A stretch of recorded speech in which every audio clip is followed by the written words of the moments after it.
Bonjour à tous et à toutes. Merci beaucoup de nous rejoindre pour ce deuxième webinaire de la semaine de l'IA. Je suis Manon, je suis responsable marketing chez Aeronac et j'organise tous nos événements de la semaine. Et donc aujourd'hui, je suis accompagnée de Julie et Adrien pour ce séminaire sur maximiser sa productivité avec ChatGPT. Peut-être est-ce que Julie, tu peux dire trois mots sur toi et Adrien aussi juste après? Avec plaisir. Merci beaucoup, Manon. Bonjour à tous et à tous. Moi, je suis Julie, la cofondatrice et CEO de Pollen, que je vous présenterai dans quelques instants. Et Adrien, à qui je passe la balle, est un de nos experts et trainers sur Pollen. Et donc, ouais, donc moi, c'est Adrien. Donc, je suis entrepreneur dans la tech et j'avais monté une boîte qui s'appelle Cubine et aujourd'hui, je suis formateur chez Pollen. Super. Bah, merci à tous les deux. Encore un grand merci d'avoir accepté mon invitation à participer aujourd'hui. Ça va être passionnant. Vous êtes plus de 1000 inscrits, déjà presque 250 en ligne. Donc, va y avoir pas mal d'interactions. Alors, pour ceux et celles qui ne connaissent pas la plateforme, vous avez plusieurs petits widgets à votre disposition. Si jamais tous les widgets ne s'affichent pas, vous avez une barre latérale avec notamment plusieurs icônes et celle du point d'interrogation pour afficher le widget questions et réponses. Donc ça, ce widget-là, il est vraiment dédié à nous envoyer toutes vos questions au fur et à mesure de la présentation, auxquelles on répondra avec Adrien, voilà, à des petits moments dédiés. Vous avez le chat également si vous voulez interagir, commenter, nous dire s'il y a des choses que vous n'entendez pas. Enfin voilà, si vous avez des problèmes techniques ou juste commenter ce que Julie et Adrien vous dire, vous n'hésitez pas.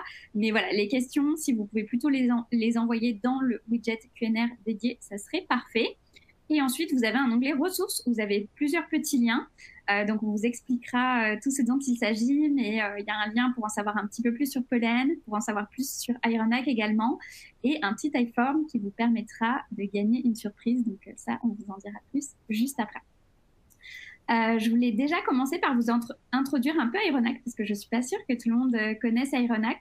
Donc, on est une école de tech. On a été fondée il y a plus de 10 ans par Ariel et Gonzalo, que vous voyez à l'écran, avec pour objectif de donner accès à toute personne qui souhaitait se reconvertir dans les métiers de la tech, grâce à des formations intensives de 3 mois.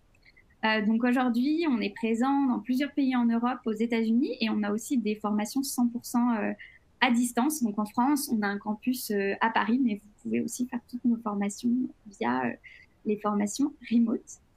Et surtout, on a pour objectif de mettre un stop aux stéréotypes. On ne veut pas que les seules personnes qui aillent dans la tech, ce soient des jeunes hommes blancs et un peu geeks. On est très fiers d'avoir des étudiants qui ont aujourd'hui entre 18 et 55 ans. On a plus de 55% de femmes, ce qui est très important pour nous.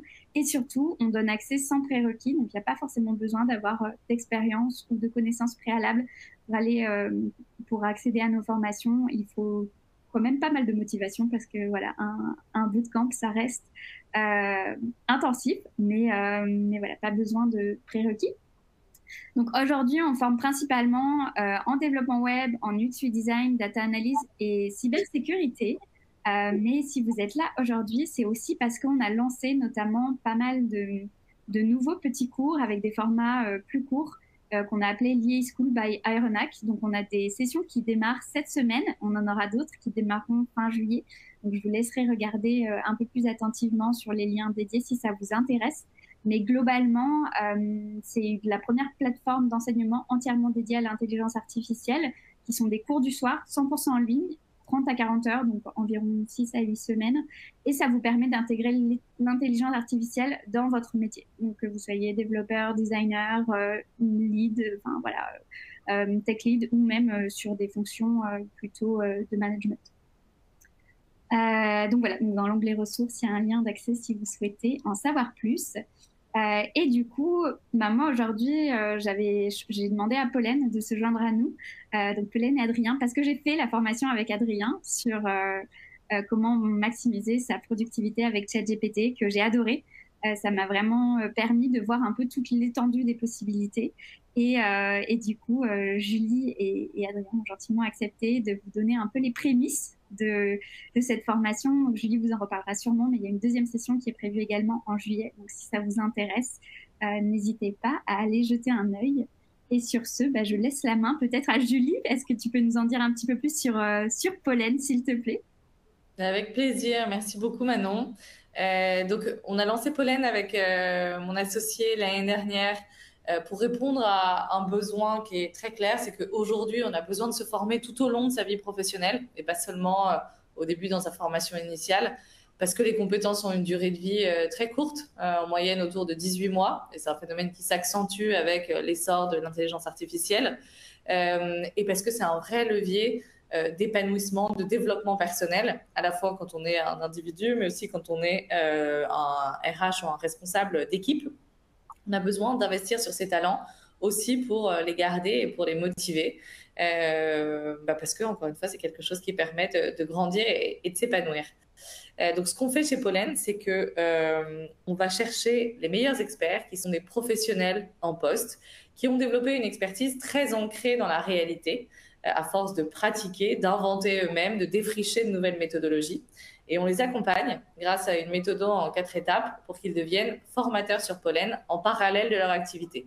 Et chacun sur son cœur d'expertise. On est convaincu que d'apprendre de ses pairs, d'apprendre de professionnels en poste, c'est la meilleure manière d'avoir envie d'apprendre et de se former efficacement sur des formats qui sont très concrets et très actionnables.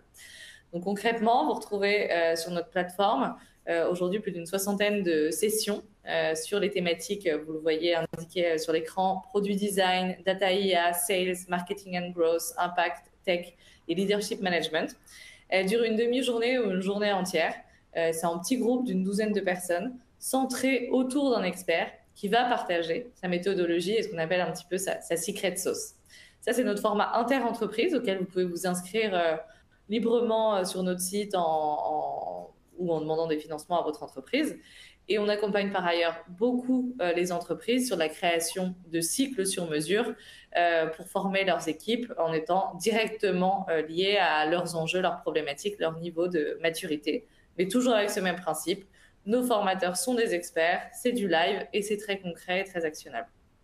Et on a aujourd'hui un réseau de plus d'une 50aine de très beaux experts en poste dans des thématiques variées. Ils ont déjà tous 10, 15, 20 ans d'expérience dans leur domaine et ont expérimenté leur savoir-faire dans de nombreuses entreprises différentes et qui sont référentes en la matière.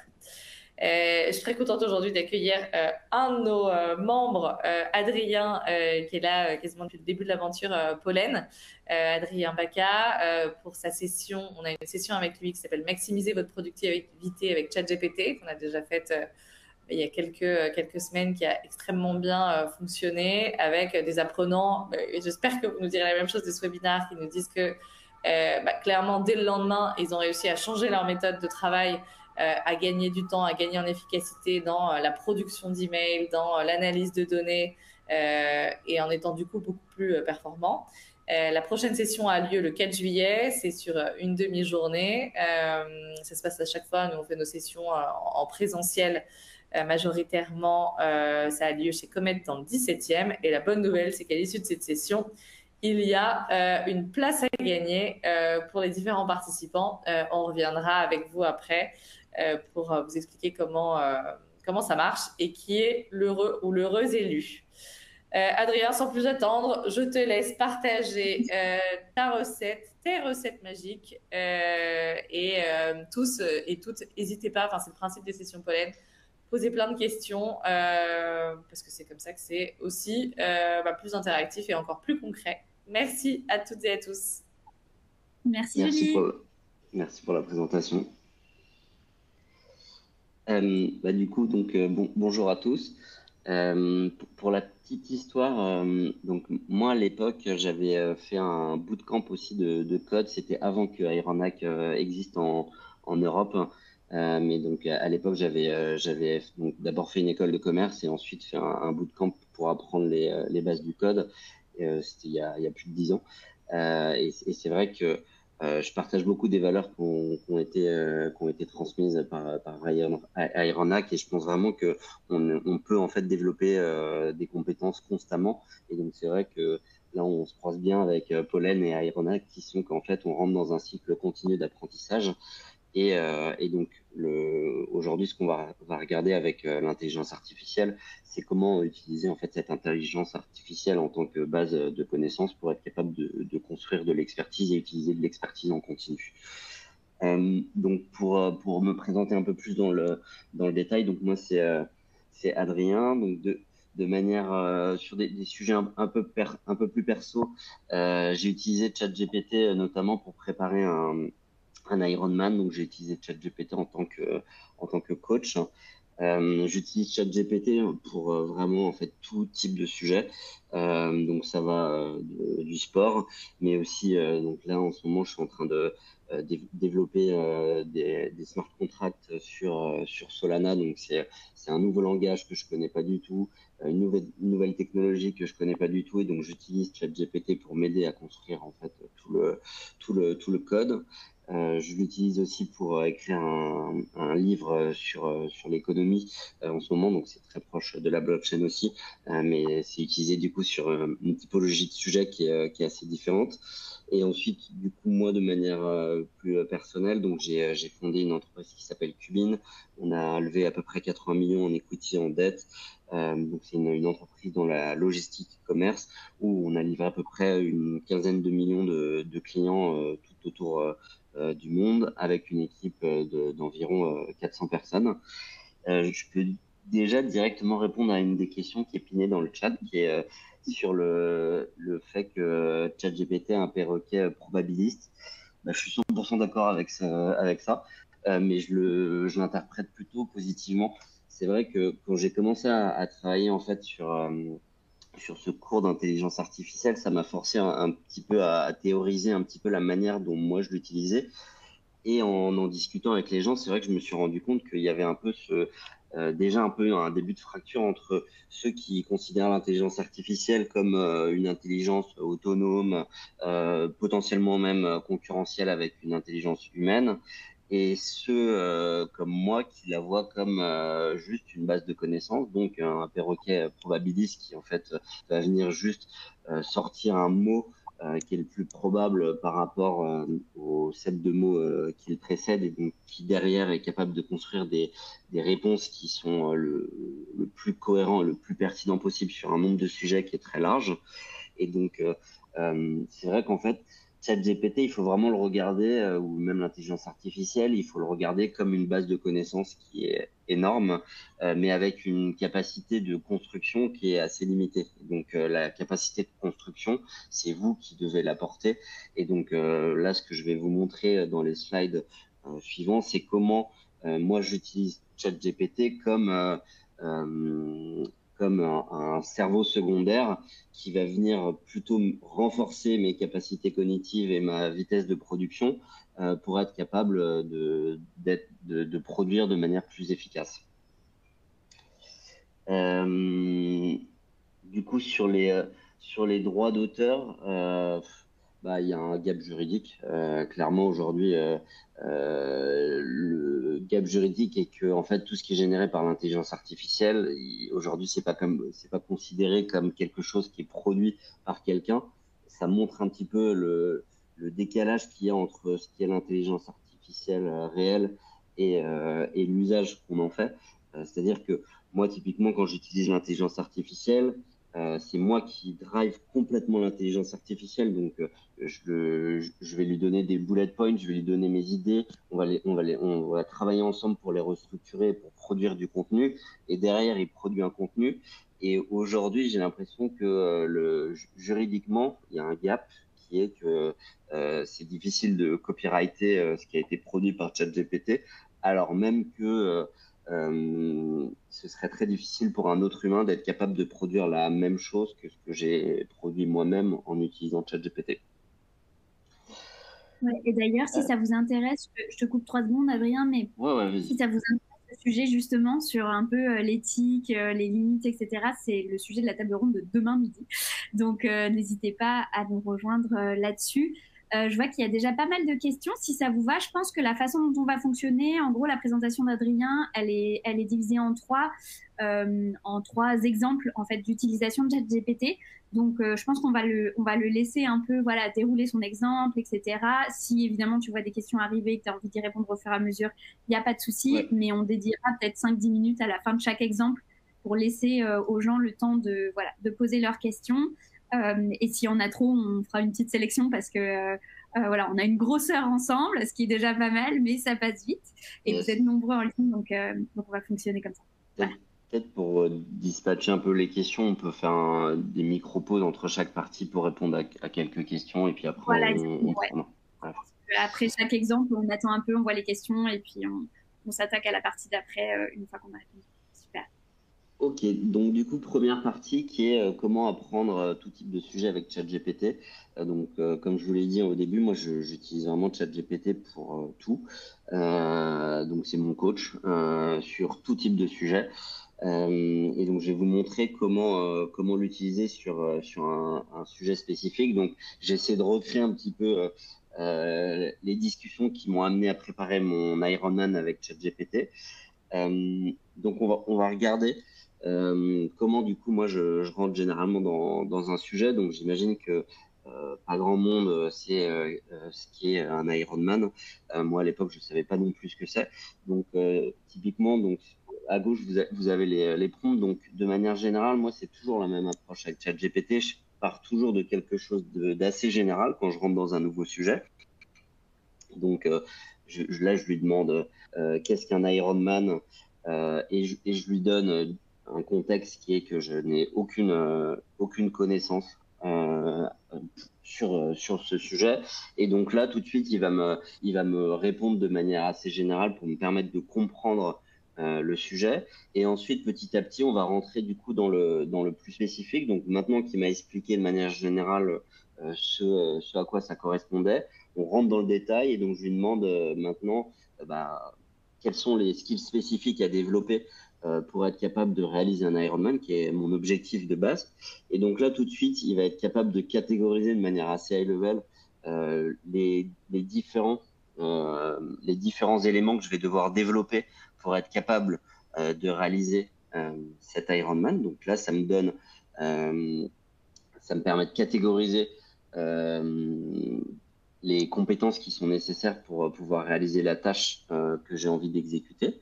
Je pourrais même aller plus loin dans cette catégorisation en, par exemple, lui demandant de classer ses skills par importance, faire un système de pondération. Donc, on peut être très créatif dans la manière d'aborder ces sujets. Donc là, je les ai présentés de manière bête et méchante sur des bullet points, mais il y a plein de manières de pouvoir travailler la donnée pour qu'elle soit plus applicable pour vous et plus facile à comprendre. Et ensuite, là, on va rentrer du coup tout de suite beaucoup plus dans le détail. Donc là, je lui demande de me préparer un programme du coup sur 6 mois. Étant donné que c'est un programme qui est assez intensif, là c'est pareil, je pars d'un programme qui est très général sur 6 mois et vous allez voir qu'après on va venir l'affiner pour zoomer de manière plus spécifique et de manière très détaillée sur ce qu'il faut faire au jour le jour, quoi.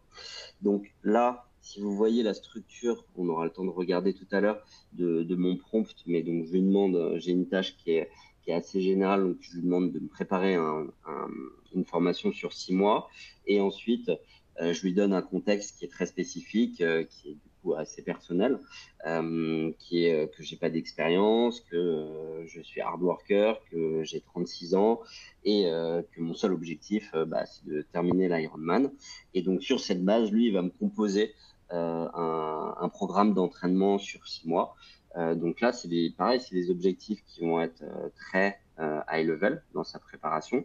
Et donc derrière, moi, ça me permet ensuite d'affiner et de zoomer encore plus. Et donc là, maintenant, je lui demande de zoomer sur une semaine type d'entraînement.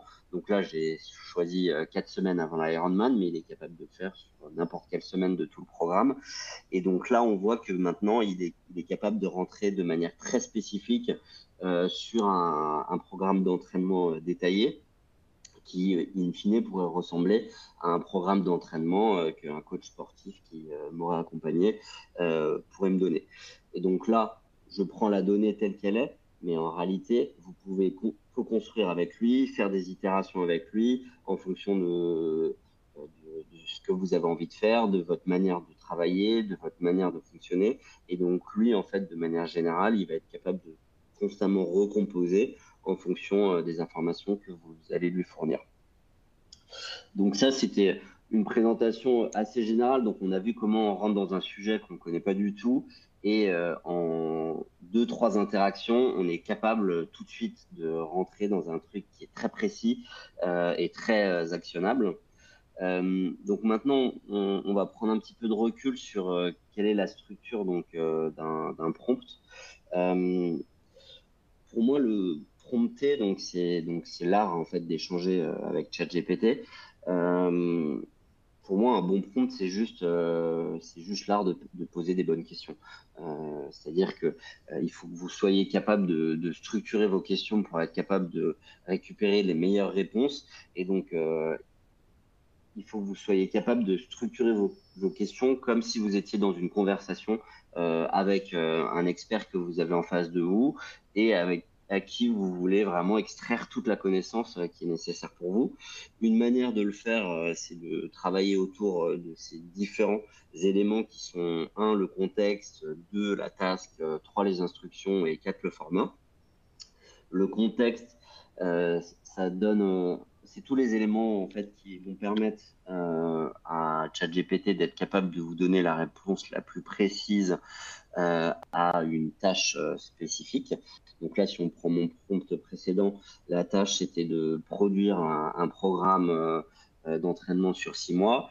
Et le contexte, c'est que j'ai pas d'expérience, que je suis hard worker, mon âge et que mon objectif est juste de finir. Ensuite, les instructions, c'est comment il doit approcher la tâche que je viens de lui donner. Et donc, parfois, c'est par exemple lui donner des étapes ou même des contraintes. Donc là, par exemple, je lui avais dit, si tu as besoin d'affiner les réponses, repose-moi des questions. Il s'avère qu'il ne l'a pas utilisé, il a été capable de produire.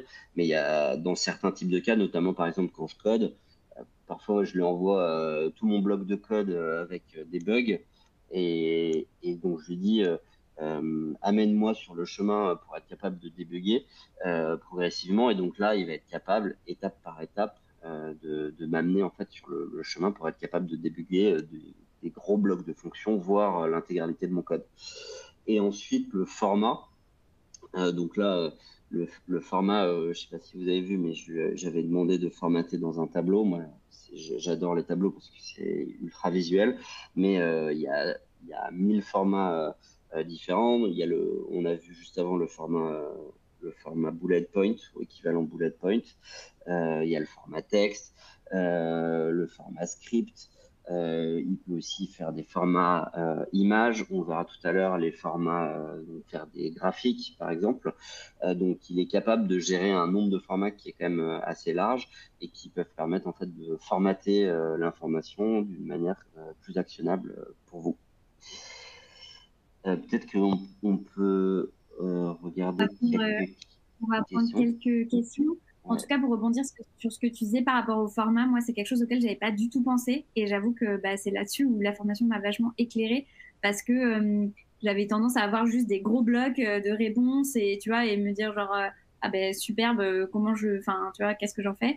Et donc, je trouve que ça, c'est une super, super bonne pratique en fonction de vraiment penser aussi ce qu'on veut de la réponse, le format, le contenu, enfin voilà, tout de manière à la fois nue et visuelle. C'est vraiment une super bonne pratique.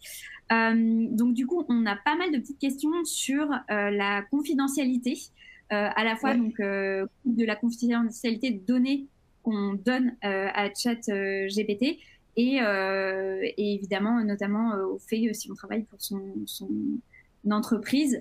Donc, toi, notamment, maintenant, tu es entrepreneur. Comment est-ce que tu gères un peu ça? Ouais. Donc du coup sur la confidentialité, quand on interagit avec ChatGPT dans l'outil ChatGPT central, les données qui sont transmises sont utilisés pour enrichir le modèle. Après, ça ne veut pas dire que sur un prompt spécifique, ils vont regarder quel utilisateur a prompté quoi, mais c'est juste pour enrichir le modèle. Et ensuite, sur les versions pro ou via API, là, ce qui est envoyé est confidentiel et du coup, c'est une option où en fait, on peut choisir de ne pas enrichir le modèle avec les données qui sont transmises. Et donc, du coup, là, on a de la confidentialité. Après, moi, de manière transparente, c'est un petit peu comme Google. Enfin, à l'époque, parce que j'utilise plus trop Google, mais enfin, Google, toutes mes requêtes, elles étaient faites sur Google. Quand j'avais un bug, tout était mis dans Google. Et donc, euh, toutes les informations étaient passées à Google. Et je pense que pour le coup, leur utilisation était beaucoup plus problématique que celle d'un modèle d'intelligence artificielle qui, en fait, lui, va générer son set de data et enrichir son set de data dessus, mais sans pinpointer exactement ce qui a été transmis par un utilisateur. Ouais, on a eu pas mal de questions aussi. On n'a pas précisé sur le fait que toi, ton utilisation, elle est avec la version payante, ChatGPT 4, qui n'est pas accessible aux utilisateurs gratuits qui ont la version 3.5. Déjà, est-ce que tu peux nous repréciser un petit peu ces nuances entre 3.5, 4, payante, API d'entreprise, juste pour que tout le monde resitue bien ce que chaque modèle est capable de faire? Alors du coup, il y a eu des changements depuis notre cours, puisqu'il y a le modèle 4O qui est sorti. Et donc du coup, aujourd'hui, même sur la version gratuite, on a le modèle 4O. Ensuite, sur les analyses, il y a plein de features, les analyses de données, en fait, quand on rentre de la donnée externe, la production de code, qui initialement étaient des features qui étaient plutôt uniquement sur le payant. Mais là, j'ai l'impression qu'en fait, la version payante précédente est en train de devenir la version gratuite et ChatGPT 5 je pense, va pas trop tarder à arriver. Normalement, je crois que c'était cet été. Et donc, du coup, ça va devenir la version payante. Moi, sincèrement, pour avoir utilisé le modèle 3.5, et j'ai tout de suite été en payant, et donc j'ai testé le 4. Quand on parle au 4 et qu'on repart au 3.5, c'est juste plus possible de discuter avec le 3.5 tellement il y a une différence de pertinence sur le contenu qui est produit. Et donc, moi, c'était un exemple que je donnais pendant le cours.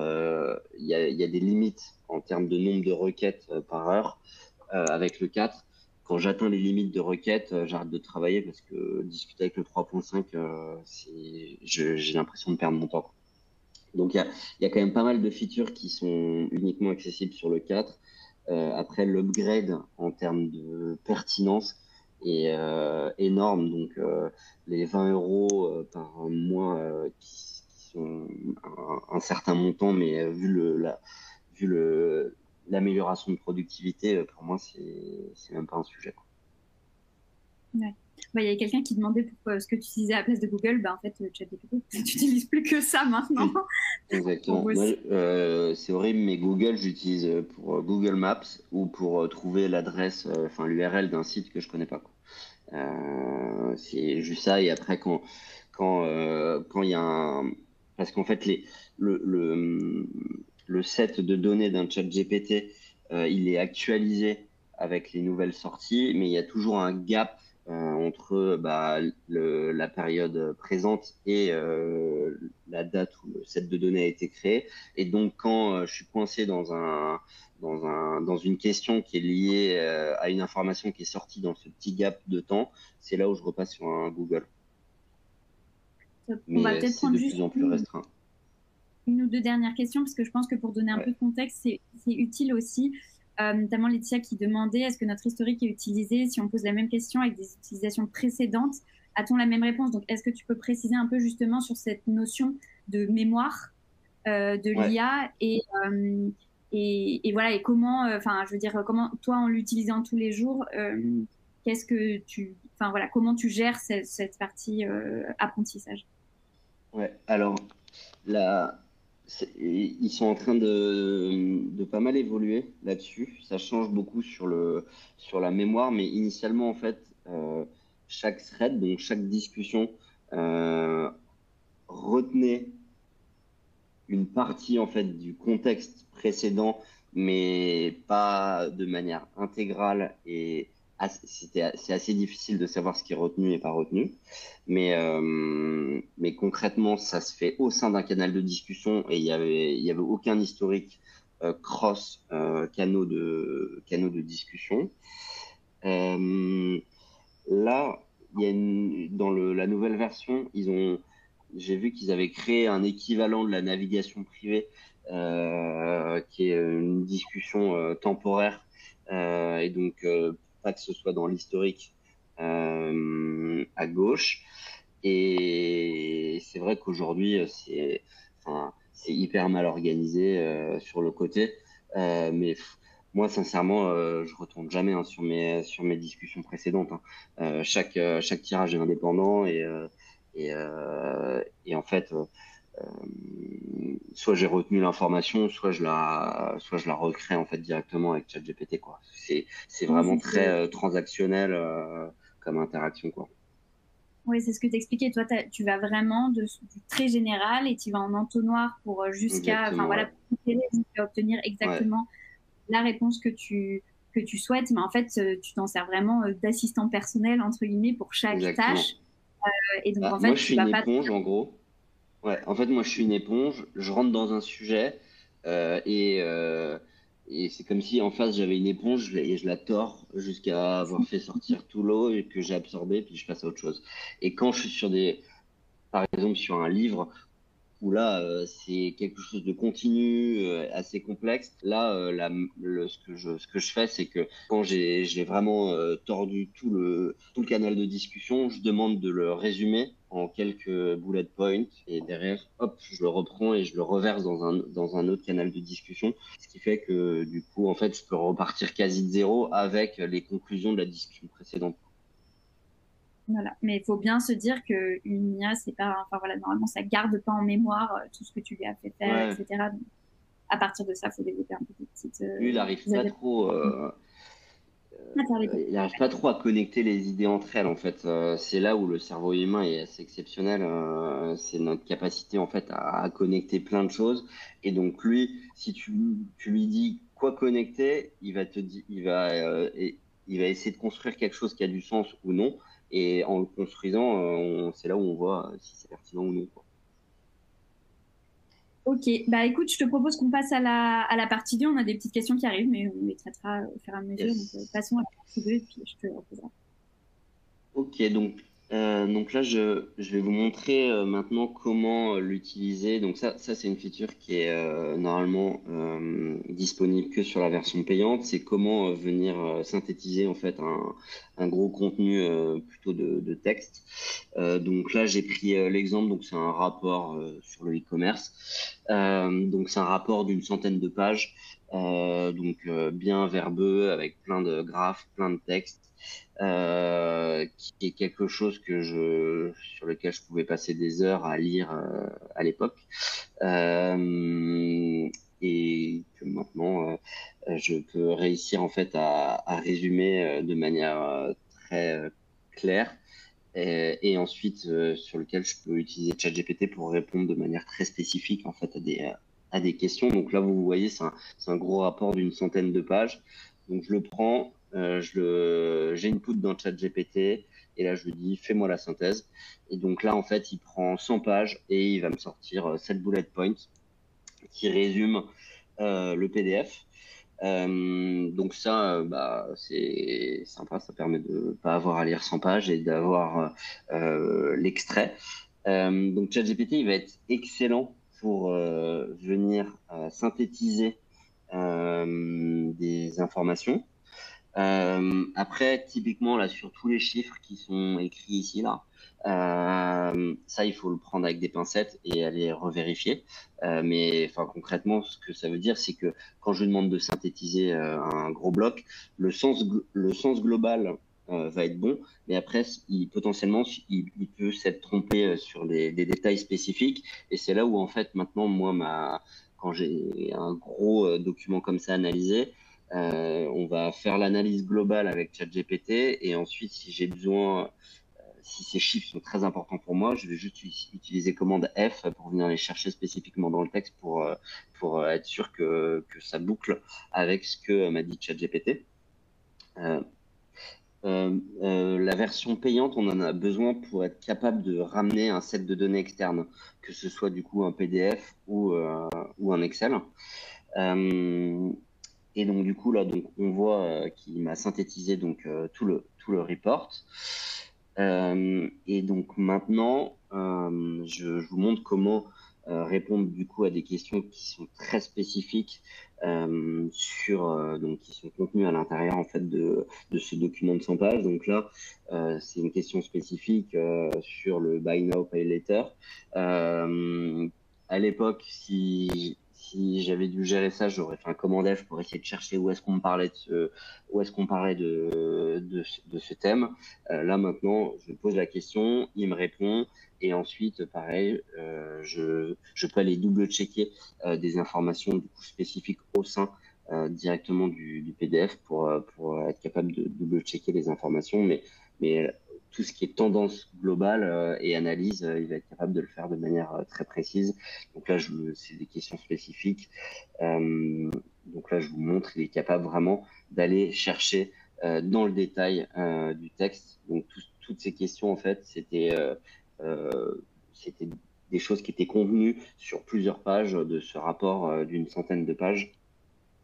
Et donc vous voyez comment en fait on est capable de répondre de manière très très précise à des questions qui sont éparpillées dans une grosse quantité de données textuelles. Donc ça, vous pouvez l'utiliser vraiment pour tout, quoi. C'est un peu, pour ceux qui ont passé des concours à un moment, il y avait l'épreuve de synthèse de texte où on vous apprend à synthétiser et donc une des grosses qualités qui était recherchée à l'époque, c'était notre esprit de synthèse. Aujourd'hui, on a un chat GPT qui est capable de faire ça beaucoup mieux que moi à l'époque, et donc qui nous permet en fait d'être capable d'aller comprendre en fait tout type de données et donc de gagner aussi énormément de temps. Ouais, il y a pas mal de questions, Adrien, sur l'utilisation. Ouais. Toi, tu comptes en anglais, enfin, tu lui donnes des instructions en anglais, parce que là, tu montres les slides principalement en anglais. Et il y a pas mal de questions justement sur cette notion d'anglais-français. Est-ce que tu peux préciser un petit peu par rapport à ça? Ouais, alors moi, c'est vrai que j'utilise quasiment que en anglais, sauf sur des sujets médicaux, psychologie. En fait, dès que j'ai pas trop le vocabulaire, hein, parce que c'est un peu trop technique, et de toute façon, c'est souvent origine latine, les mots. Et donc, du coup, ça, je le fais en français. Mais sinon, je prompte que en anglais, pour une raison principale, c'est que c'est beaucoup plus rapide, en fait, en termes d'écriture, enfin, pour exprimer une même idée. Souvent, c'est langage business. Donc, pour exprimer une même idée, il y a besoin de moins de mots, donc c'est beaucoup plus rapide.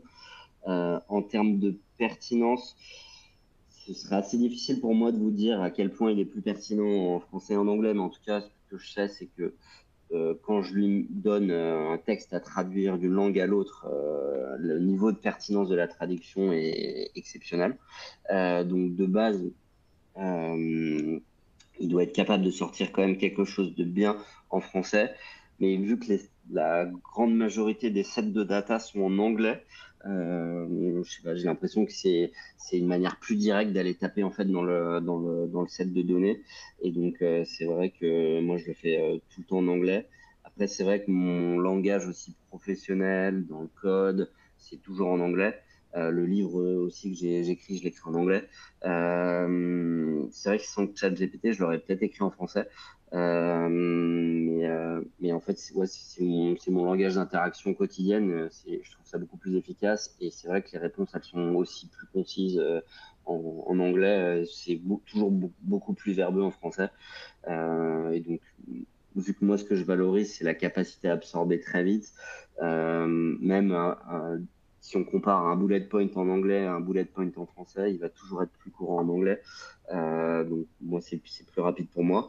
Après, si vous avez plus de facilité en français qu'en anglais, je pense que c'est aussi très bien utilisable en français, mais voilà, c'est un peu la discrétion de chacun. Non, mais ça, Et c'est ton utilisation. C'est vrai qu'il y a peut-être plus de données de base. C'est des modèles qui sont alimentés principalement. Il y a plus de données dans le monde en anglais, quoi qu'il arrive. Parce que ouais, bah, la c'est une grande langue majorité du set de données est en anglais, ouais, donc de base.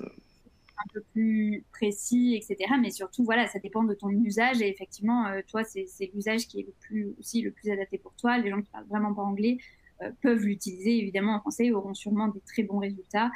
C'est juste que toi, si vous avez le choix, vous parlez anglais-français et que voilà, effectivement, l'anglais peut être quand même quelque chose d'un peu plus, peut-être d'un peu plus précis ou même un peu plus rapide comme tu Ouais. le donnais. Sur la On a, traduction, il y avait une question. il y avait une Sur donc Google Translate, il a pas mal évolué, mais je sais pas si vous vous souvenez, mais on vient quand même de super loin encore. Google Translate, je lui mets un 7 sur 10, 6 sur 10. ChatGPT, je vais lui mettre un 8,5, 9. Après, c'est parce que je suis français, donc je mets pas de 10. Mais pour moi, c'est excellent. Après, parfois, quand je le fais traduire en français, des trucs anglais, il va me faire des phrases il va traduire un peu littéralement des trucs qui du coup n'ont pas vraiment de sens en français. Mais de manière générale, c'est plutôt excellent. C'est plutôt sur des expressions, des choses comme ça. Ouais. Il y avait une question intéressante, alors ça relie un peu à ce qu'on disait d'un point de vue mémoire, etc. Mais quand on donne des documents, même à ChatGPT, est-ce que c'est sauvegardé dans les bases de données, enfin, dans le modèle ChatGPT? Euh, alors ça, je sais pas.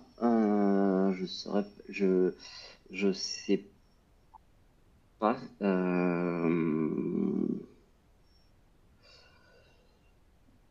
Je dirais naturellement que oui, enfin, mais pas en l'état. C'est juste qu'en fait, lui, en fait, il fonctionne avec des tokens et donc en fait, il va recompute un document en token et du coup, il va servir son modèle avec ces tokens. Et donc du coup, Enfin, il je va pense utiliser que l'information et il ne peut pas ouais, régurgiter des documents déjà, oui, c'est ça. Ça, il déjà sera voilà. incapable de le faire. Mais c'est vrai qu'il peut capter certains types d'informations dans le modèle, quoi. Voilà. Et on avait une autre question aussi sur peut-on lui demander d'aller chercher des infos dans des bases de données précises où il cherche où il veut. Mais en fait, si on donne des documents, on lui dit d'aller chercher là-dedans, il va aller chercher là-dedans. Mais sinon, de manière globale, il va se servir de tout ce qu'il a appris jusqu'à présent pour fournir une Ouais, réponse. D'où le fait que parfois, et tu le reprécises un petit peu, mais peut y avoir des hallucinations parce que c'est des stats et c'est pas comme ça fonctionne pas du tout comme un moteur de recherche. Et donc, du coup, c'est là où ça il peut est pas valoir très bon en calcul. Ouais, l'information. il est pas très bon en calcul. Enfin, il est même mauvais en calcul, mais il est bon en interprétation. En fait, il interprète bien des sets de données, mais il n'est pas bon pour travailler la donnée et calculer. Et ensuite, son set de données est généraliste et il est aujourd'hui encore assez mauvais pour aller chercher des données extérieures. Je cherchais des données hier c'était des statistiques et il me donnait le lien et en fait dans l'analyse des données qu'il allait chercher, il mélangeait les trucs. Euh, et donc, aujourd'hui, il est pas encore très bon. Donc, typiquement, moi, quand je lui demande d'analyser des données, c'est moi qui lui fournis le set de data, quoi. Donc, je vais le chercher. Limite, la meilleure manière de le faire, c'est de lui dire, cherche le set de données, il te donne le lien, on va sur le lien, on extrait la donnée et on lui refile. Et là, il fait l'analyse. Mais pour le coup, cette partie recherche en ligne, c'est encore là où Google est pour le moment meilleur. ChatGPT utilise Bing. Bing, ça reste Bing. et derrière, il a du mal encore à faire le pont vers une donnée externe, quoi. Donc, c'est un modèle encore qui est autonome, qui essaye de bridger avec l'extérieur, mais qui ne le fait pas très bien. Ouais. Eh ben, d'ailleurs, tu vas pouvoir nous montrer un exemple d'analyse de données Bon. puisque c'est le sujet de la partie 3. Exactement. Donc, on a regardé un document et donc là, maintenant, on va regarder comment il va analyser un fichier. Donc là, pareil, c'est très verbeux. Donc, je suis allé chercher une base de données de l'INSEE sur des défauts d'entreprise. Donc, le business case autour de ça, c'est du rachat d'entreprise en difficulté. Donc, du coup, on va regarder. Donc là, ça, c'est une base de l'INSEE sur les défauts d'entreprise par région, par industrie. Et donc, ce fichier, qui est un fichier, on l'ouvre, on a envie de faire une sieste. C'est 120K data points, difficile à digérer. Et donc, je vais vous montrer comment je l'utilise pour, pareil, faire une synthèse de cette data, de me répondre à des questions spécifiques et de produire des charts autour de cette donnée. Donc, la première chose que je ferai, donc je lui input cet Excel, hein, et je lui demande de me sortir du coup les tendances. Donc là, vous voyez, je lui ai demandé un format spécifique qui est les bullet points. Sinon, il m'aurait ressorti des gros paragraphes bien verbeux. Mais moi, un des axes, c'est que je suis quand même assez feignant. Donc, plus c'est synthétique, plus c'est rapide à absorber, mieux c'est. Et donc, du coup, là, il me fait la synthèse de ces 130 000 data points que je lui ai inputé. Et ça, il le fait en 4 secondes. Si moi j'avais dû être capable de comprendre tous les tenants et les aboutissants, j'aurais dû travailler la donnée, faire moi-même des charts pour visualiser, pour comprendre, essayer de faire parler cette donnée pour arriver à une synthèse qui aurait peut-être ressemblé à ça avec beaucoup de travail, mais qui m'aurait pris énormément de temps. Et donc lui, il le fait en 4 secondes, quoi. Et donc ensuite, donc maintenant qu'on a la synthèse générale, hein, on va venir zoomer. Donc là, c'est une feature, donc je lui demande d'illustrer du coup la tendance générale avec un chart. Donc là, il me produit un chart qui illustre un peu cette tendance générale de l'évolution en fait des failures d'entreprise en France. Et donc là, si on zoome de manière spécifique, on voit qu'il y a un creux entre 2020 et 2022 où ça repart en fait à la hausse.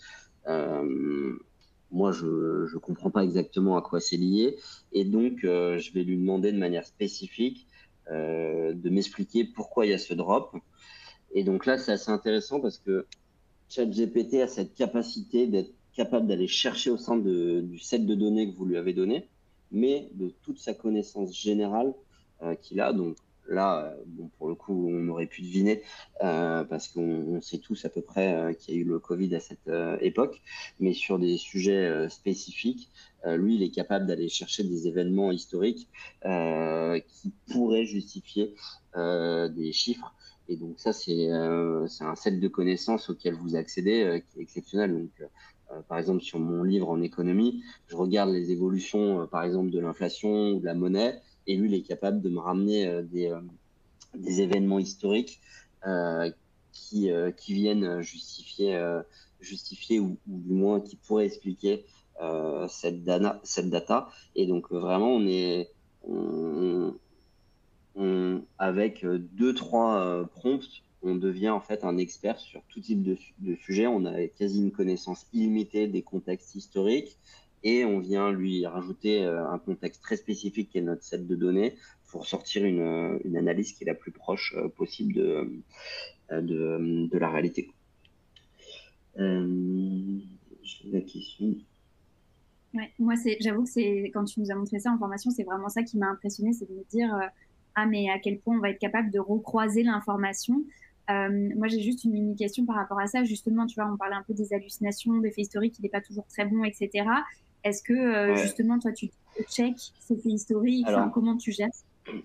Alors, moi, les hallucinations sur le set de données général, c'est souvent sur des questions très spécifiques à des endroits où il y a un set de données qui est assez limité. Donc, par exemple, si moi je tape dans le chat GPT qui suis-je, donc avec mon nom, euh, il me dit n'importe quoi. Mais quand il m'avait dit n'importe quoi, j'ai flagué la mauvaise réponse. Et ensuite, maintenant, il est capable de répondre. Maintenant, si je tape mon nom, il est capable à peu près de savoir ce que j'ai fait précédemment. Ça, c'est lié au fait que il y a des articles de presse ou des choses qui citent mon nom. Et donc, j'ai une présence en ligne qui fait que ça nourrit un petit peu son modèle de données. Mais sinon, c'est vrai qu'il peut halluciner sur dès que le set de data est limité, là, il peut faire de l'hallucination et en fait, il crée des choses. Mais pour moi, c'est quand même assez limité, du moins sur les types de sujets sur lesquels je travaille. Après, moi, je l'approche toujours comme un Pareto, hein. Donc, c'est-à-dire que il m'apporte 80% de la valeur et les 20%, c'est moi qui vais soit je les double check, soit et donc je prends jamais chaque fait comme une réalité pure, mais je prends plutôt comme une tendance de fond. Et ensuite, les hallucinations sur les sets de données spécifiques, bah là, c'est souvent lié au calcul. Quand je lui demande de calculer, là, il galère, il n'arrive pas très bien. Si, par exemple, sur le set de données, je lui disais, calcule-moi ça en fonction de ça, là, potentiellement, il va s'en mêler les pinceaux. Mais ce qui est assez étrange, c'est que si je lui demande de me le représenter de manière visuelle sur un chart, là, pour le coup, il va réussir à le faire. Donc, c'est vraiment sur un calcul pour être capable de sortir une donnée précise où là, il est pas très bon. Donc, les calculs, typiquement, souvent, c'est moi qui les fais et lui, je lui demande une interprétation. Et en fait, si on regarde comment moi je fonctionnais avant, je faisais plein de calculs pour essayer de comprendre un peu les tendances et ensuite être capable de sortir l'interprétation. Maintenant, je le fais dans l'autre sens. C'est-à-dire que il me donne la tendance de manière high level et ensuite je vais venir pinpointer les calculs, ce qui fait qu'avant je faisais 50 calculs pour arriver à comprendre une tendance, alors que maintenant je comprends la tendance et ensuite je fais les 3-4 calculs qui sont importants pour moi. Souvent d'ailleurs, ça va dans le sens de la tendance générale et donc du coup en fait ça me permet en fait d'avoir complété les 20% qui manquaient pour avoir compris un sujet à 100%, quoi. Ça donne pas mal de temps comme ça. Il y a une question intéressante, je trouve, sur l'exportation des résultats. Là, comment exporter les résultats sur un format Excel, les graphes. Donc justement, toi, comment tu gères On cette exporte. partie, genre tu Ouais. etc. Bah, du coup, c'est là où c'est difficile d'exporter un autre Excel, vu que les calculs de base vont pas être bons. Donc, moi, j'exporte les graphes, mais du coup, c'est une image. Sinon, je refais le graphe. Je pense que faut vraiment comprendre que ça permet, euh, typiquement, là, c'est un graphe qui marche bien, mais je vais lui demander, moi, de produire 5-6 graphes différents. Et en fait, une fois qu'il a produit le graphe, bah, on se rend compte que ça exprime pas du tout ce qu'on pensait ou l'idée qu'on a envie d'exprimer. Donc, on le met juste de côté. Et donc, c'est ça qui, en fait, lui, il a cette capacité de production. Et donc, derrière, on va venir affiner. Et si on doit nous-mêmes produire, on va produire 3 graphes au lieu d'en produire 10 ou 15 comme on faisait avant, dont 8 ou 10 qui étaient non pertinents. Et donc, c'est c'est là où vraiment faut le voir comme quelque chose qui est à côté plutôt qu'un quelque chose qui est central et qui va être autonome et qui va produire de A à Z tout un output. Et c'est pour ça que au tout début de la présentation, je parlais d'un second cerveau. C'est vraiment quelque chose qui va venir en complément. Et donc moi, il me permet de gagner du temps. J'avoue que typiquement dans mon livre, je m'embête même pas à refaire les graphes. Je prends ces graphes et je les colle directement sur le livre. Mais je pourrais moi-même refaire proprement tous les graphes si j'ai envie de faire des micro-itérations dessus parce que lui, il va pas être très bon pour le faire. Ouais. Et d'ailleurs, par rapport à, justement, tu parles pas mal de ton livre, etc. Est-ce que il y a des sources, enfin, tu vois, comment tu gères si tu dois citer des sources et tu lui demandes d'où il est allé chercher ses données, etc. Tu gères comment la Ah non, partie bah, justement comme je disais, c'est moi qui lui input le set de données. Mm. En Ouais. fait, moi, Et si, je vais comme sur si tu- l'équivalent l'INSEE, donc sur les données économiques, c'est beaucoup le site de la Fed aux US, où en fait, il y a toutes les données. Et donc, j'extrais les données, je lui input, et on joue avec. Et derrière, on sort le texte et les graphes, quoi. et si jamais c'est pas toi qui lui donnais la donnée, il est capable de citer ses sources si tu lui demandes? Bah, c'est ce que je disais tout à l'heure, où là, il va aller chercher en ligne, mais il risque de faire un peu n'importe quoi.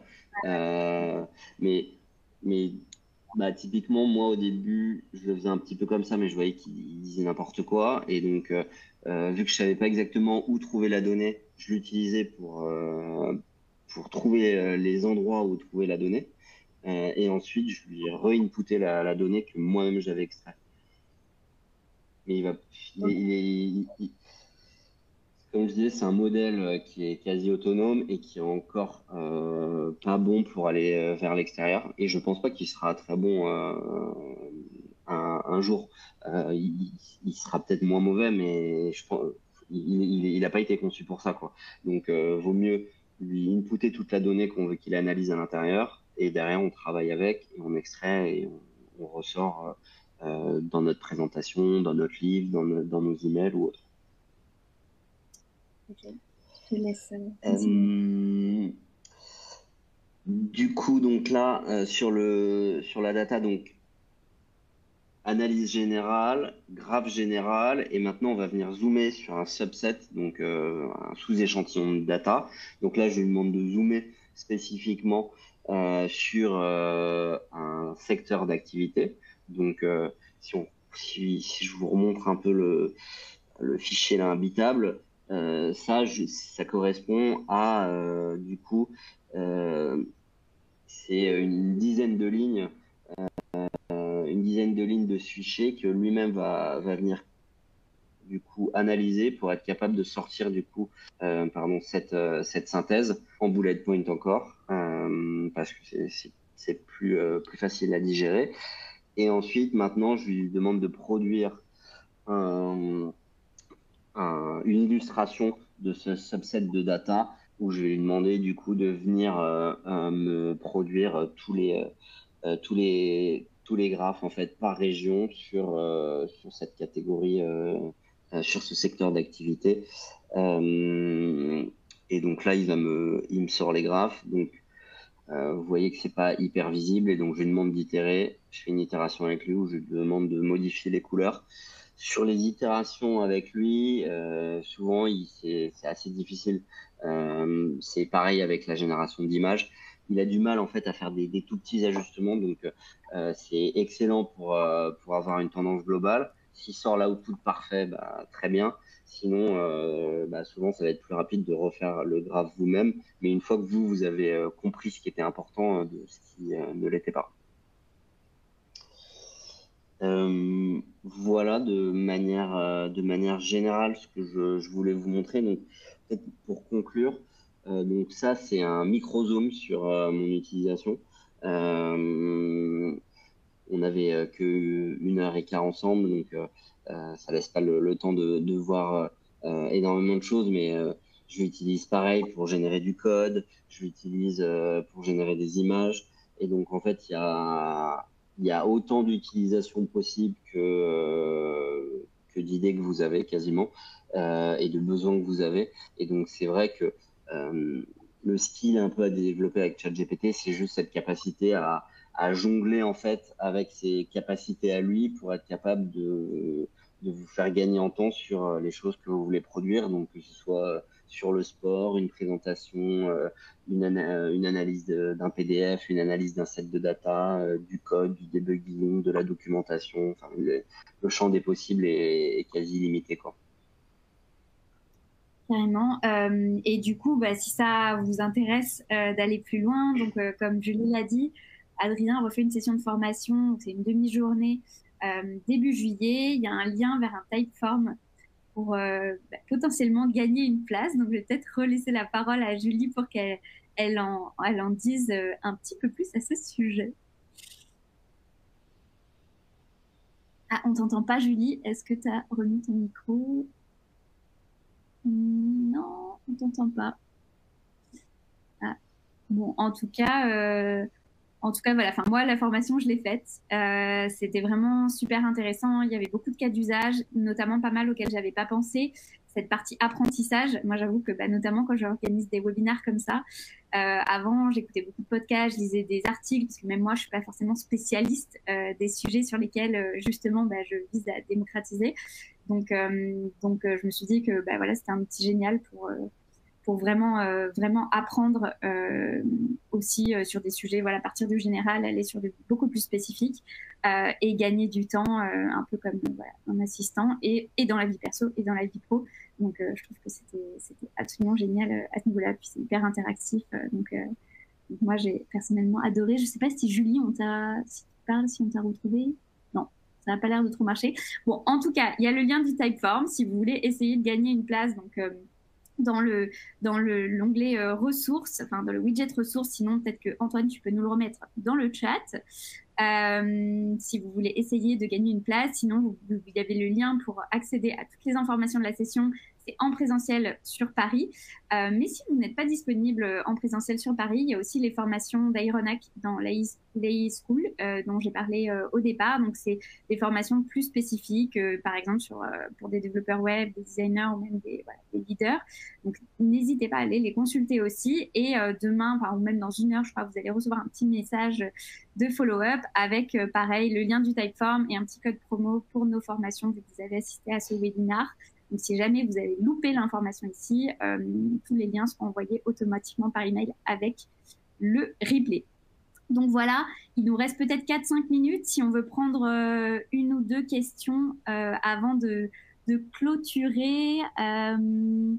Donc peut-être, je pense qu'il y a pas mal de questions sur la version gratuite, payante.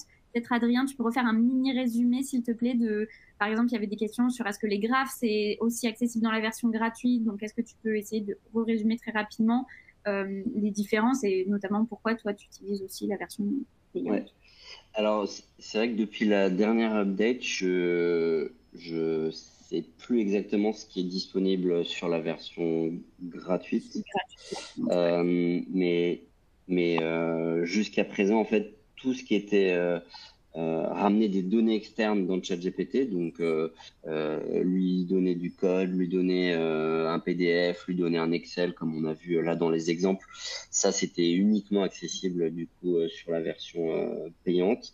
Et ensuite sur la confidentialité de données, c'est aussi uniquement accessible via la version API qui du coup est une version payante. Ok, super clair.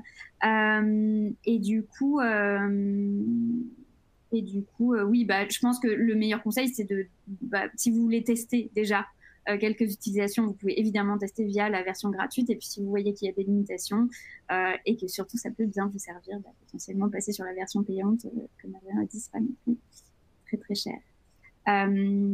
Voilà. Et qu'est-ce que je voulais dire? Oui, il y avait pas mal de questions sur le connexion. Là, vous m'entendez ou pas? Voilà. On a retrouvé. Bon. Ouais, donc c'est bon, je peux répondre maintenant à nouveau si besoin. Non, peut-être si tu veux dire un petit mot sur la formation justement et sur la session de début juillet, ça pourrait être chouette. Oui, avec plaisir. Bon, merci beaucoup Manon et merci beaucoup Adrien. Merci à toutes et tous pour toutes vos questions. C'était super. C'est exactement ce qu'on aime dans les sessions Pollen. Un maximum d'interactivité, de discussion, d'échange. La session du 4 juillet, c'est ce que vous avez entreaperçu ici, mais en beaucoup plus approfondi et beaucoup plus dense. C'est une matinée entière, suivie d'un déjeuner avec Adrien et les participants, où vous pourrez aussi vous-même pratiquer, puisque un des principes des sessions Pollen, c'est que vous êtes en activité, donc vous aurez votre ordi, vous aurez ChatGPT, idéalement la version 4 à minima pour la durée de la session, et vous pourrez vous entraîner sur des cas d'usage liés à vos enjeux, à vos sujets, et avoir des feedbacks d'Adrien sur le sujet, sur ce que vous mettez en place. Et dans une heure, vous recevrez le lien vers le Typeform qu'Antoine a déjà partagé là dans le chat. Mais si vous voulez candidater pour le jeu concours, et puis sinon, il reste quelques places, on sera ravis de vous accueillir. Voilà. Et puis d'ailleurs, si vous êtes intéressé aussi par les autres sujets sur l'IA, donc il nous reste deux webinaires cette semaine sur l'éthique dans l'IA qui est demain à midi et justement introduction à Gemini, donc la version de ChatGPT entre guillemets de Google. Donc on vous présentera ça avec Karen qui est experte qui travaille chez Google depuis plus de 20 ans. C'est en anglais parce qu'elle est américaine. Mais voilà, ça vous permettra un peu de comparer les cas d'usage et voir ce qui est le plus adapté peut-être pour vous. Et si jamais vous voulez revoir la session de lundi ou même cette session-là, tout est accessible en replay à vie. Donc, si vous êtes inscrit à ces différents webinaires, vous le recevez normalement automatiquement par email. Et si jamais vous n'êtes pas inscrit, vous avez juste à aller sur le lien avec toute la page, avec tous les webinaires et voilà, vous réinscrire sur les sessions qui vous intéressent et vous recevrez les liens des replays ou sinon, évidemment, nous contacter chez Ironac, paris@ironac.com et on vous enverra les liens si vous êtes intéressés. Et puis peut-être que si jamais vous voulez en savoir plus, continuez à nous suivre, les prochains événements, les prochaines formations, que ce soit Pollen ou Ironac, il y a tous nos réseaux sociaux qui sont disponibles. N'hésitez pas aussi si vous voulez partager des éléments sur ces webinaires, si vous voulez nous taguer, on sera toujours trop contents que vous nous donniez votre avis et que vous parliez de nous. Donc n'hésitez pas à le faire. En tout cas, moi j'ai vraiment beaucoup retiré de cette session avec Pollen. C'est aussi pour ça que je voulais vous en donner un petit aperçu et avoir quelques learnings aujourd'hui. Je suis désolée qu'on n'ait pas pu répondre à toutes les questions parce qu'on en a eu des dizaines et des dizaines, donc on a fait au mieux. Après, si jamais il y a des questions plus importantes, vous pouvez soit évidemment vous inscrire à la session avec Pollen, soit nous les envoyer par email. Mais en tout cas, on aura fait au mieux. Je ne sais pas si Adrien, Julie voulait refaire un petit mot de la fin. On ne va pas tarder. Tu vas dans une 2 minutes. Non, juste remercier tout le monde pour votre participation aujourd'hui et toi Manon pour l'organisation et Adrien pour tous ces précieux insights partagés. Avec grand plaisir. Et du coup, les slides sont accessibles via la session en replay, mais on les envoie pas en séparé. C'est juste si vous voulez revoir le replay, vous aurez les slides. On les envoie pas forcément séparés. Mais en tout cas, un énorme merci Adrien, parce que c'est passionnant de t'avoir et d'avoir tous ces petits cas pratiques. Je pense que tout le monde repart avec quand même pas mal de learnings de ce super webinaire. Avec plaisir. Et un grand merci à toutes et à tous. On vous souhaite un très bon déjeuner. C'est déjà 13h10 presque. Un immense merci d'avoir été aussi nombreuses et nombreux. On espère que ça vous a plu. N'hésitez pas à nous faire des retours. Et une fois de plus, allez voir ce qu'on fait chez Ironac, chez Pollen. Le but, c'est vraiment de donner accès à la formation pour que tout le monde puisse aussi intégrer l'IA à son métier ou même d'autres sujets, puisque Pollen a plein d'autres sujets que l'IA dans sa database de formation. Et nous aussi, d'ailleurs, on a des sujets tech assez variés. Donc voilà, un grand merci. On espère que ça vous a plu. Et puis peut-être à demain pour ceux qui viendront au webinaire sur l'éthique. Merci beaucoup. Merci, à bientôt.